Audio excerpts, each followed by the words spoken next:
Good afternoon, everybody, and thank you very much, Liz. I think it would be appropriate to have 3 cheers for Safe British Farming and Liz Webster. Hip hip! Hip hip! Hip hip! Now here we go again. When we first came to Westminster on the 19th of November, I don't think the government knew what they'd hit them. You came again with your tractors in December, and we're here again today. The message is getting louder. The message is getting clearer. I just hope that the ears are listening, because at the moment they're really not acting. This is the purest form of democracy. A loud and clear demonstration, a legal protest. And I urge all of you to make sure that when you leave here, you do exactly as Liz said. We should never forget how lucky we are in this country to have a democracy. Many people around the world would give their right arm to have a democracy like we do. Those farmers in the Ukraine don't have this moment of opportunity. So let's use our voices. Let's make sure we stand loud and proud, and we make sure that those politicians hear every word that comes from here today. We have a voice, a loud voice. And I think the government are very clear they've woken a sleeping giant. We have to keep the pressure up, and that's what you're all doing here today. And if the government thinks we'll go away, they don't understand you, they don't understand farming, and they don't understand farmers. As Liz has already said, we fight the elements, we fight the markets. All we want is to earn a fair crust from the food we're producing. The challenges are very real. We're not against paying the tax. We'd prefer to pay the tax from the food we produce rather than a death tax, which is simply unaffordable and unacceptable.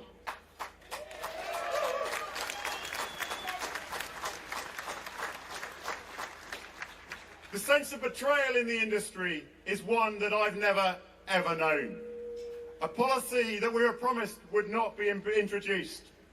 A policy that doesn't do what the government says it does. The Office for Budget Responsibility agree with us. The supermarkets on this occasion agree with us. Even the Observer agrees with us. If the Chancellor is so confident her policy is right, why won't she meet with us to justify the policy? Even the Prime Minister has met. I was able to look him directly in the eye and spell out the awful, inhumane, unacceptable impacts of this policy. Why won't the Chancellor meet? For her, the family farm tax is policy. But for me and for you, it's personal. This week is Yellow Wellies Mind Your Head Week. We all know the untold pressure this is having on our farmers and our farming communities across the country. Can I urge you one more time, on your way home from London, when you're back on your farms tomorrow, pick up that phone to a neighbour that you haven't spoken to for a while, or somebody that you haven't seen.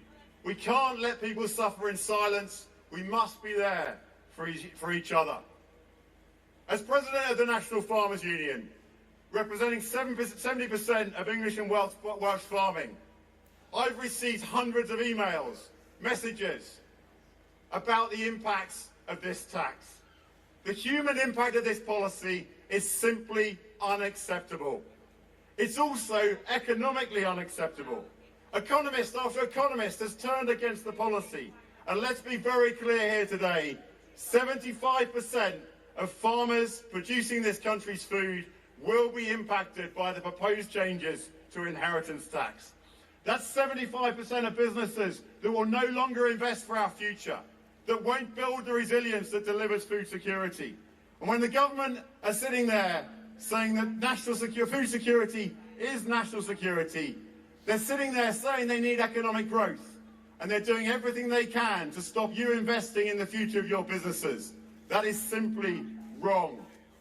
They say the policy is well considered, but how can it be well considered when it has that economic impact, the human impact, and the pressure it puts on the farming community? It undermines food security at a time of global insecurity, and it is wrong on so many levels. I've been in Parliament this morning with Labour MPs. We'll be back in Parliament this afternoon, seeing more MPs. We've met over 400 MPs since the 30th of October. The pressure out here creates the pressure in there, that we all need to work together. And we should celebrate a united industry, standing here, putting our best foot forward to try and get the changes that we need and to try and get the voices of farming heard. We've had over 145,000 members of the public sign the official petition. Over 275,000 members of the public signed the NFU petition. Public support and a united industry is what will put the pressure on our politicians. And we must think about that as we decide on the next steps that anybody is planning on taking as we continue to build the pressure through this campaign. We must keep the public on side at every step that we take. We cannot and we will not take their support for granted, and it's absolutely essential that every one of us here takes that responsibility seriously. Whether you're an NFU member or not, every meeting we go into, every meeting I go into, stood here with the presidents of Ulster, Scotland and Wales, we carry your weight on our shoulders. We take you into those rooms with us, and we will fight every day until we get the outcome that we need that mitigates the disastrous impact of the proposals that we've seen in the budget. And we recognise that the challenges go far wider than inheritance tax. But the one change that Sir Keir Starmer and Rachel Reeves can make today that make this better is to consult or stop the proposals around inheritance tax. And we will continue to fight that until they finally listen. Thank you very much for your support. We'll continue to fight on your behalf. Thank you.